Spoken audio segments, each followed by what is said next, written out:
Hi guys! For today's video ay nandito ulit tayo sa Tagunstar Street. Dito lang yan sa May Sipokot. Mayroon na naman guys pinipilahan dito na food stall. Tinanong nga natin si kuya kung anong tinda nila at ito ang sabi niya. Calamares po. Ang calamares guys ay isang ulam o street food na gawa sa pusit na hiniwa ng paring or pabilog. Tapos lalagyan ng harina or breading at pagkatapos ay piniprito hanggang sa maging malutong. Isa ito sa paborito na street food ng mga Pinoy. Sa halagang 5 pesos nga guys ay matitikman nyo na ang calamares na tinda nila kuya. 5 pesos lang po ang isang ano. 5 pesos ang isa.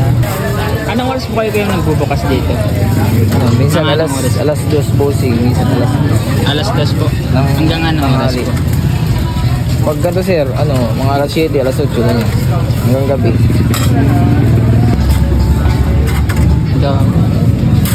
Parang order yun. 200 po ito, 200 pesos.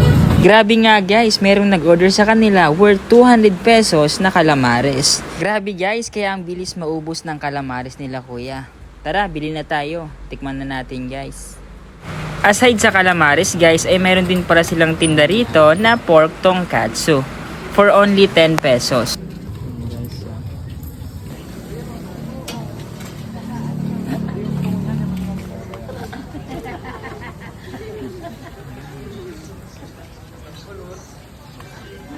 Kaya pala guys maraming bumibili sa kanila dahil masarap yung calamares nila. At dahil bagong luto, kaya mainit-init pa ito at crispy.